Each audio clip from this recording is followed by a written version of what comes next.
ఆందోళన కూడా పెంచి వాళ్ళ గౌరవాన్ని పెంచుతాం.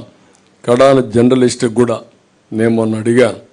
ఒకప్పుడు తెలుగుదేశంలో 2500 మందికి అక్రిడిషన్ ఉంటే ఇప్పుడు 1000 పడిపోయినాయి. ఒక సాక్షి, TV9 లేకపోతే NTV వీళ్ళకి మాత్రం ఉన్నాయి. అది ఈరోజు ఈ రాష్ట్రంలో పరిస్థితి. మీడియా పైన నియంత్రణ, మీడియా పైన దౌర్జన్యం. అందుకే పూర్వ వైభవం తీసుకొస్తాం, అందరికి అక్రిడిషన్ ఇస్తాం. ఉచిత నివాసం మీరు ఉండడానికి హౌస్ సైట్స్ లేకుండా చాలామంది అవస్థపడుతున్నారు. అవి పేపర్ మీదనే ఉన్నాయి. మీ విషయం కూడా మొట్టమొదటిసారి మా ఎలక్షన్ మేనిఫెస్టోలో పెడుతున్నాం కాబట్టి ఇది కూడా మీకు శుభవార్త.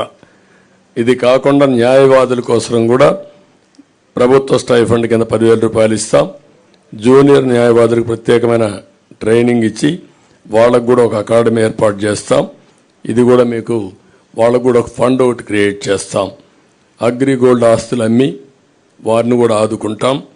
ఫైనల్గా గుడ్ గవర్నెన్స్, సమర్థవంతమైన పాలనతోనే ఇది సాధ్యం. ఈ గుడ్ గవర్నెన్స్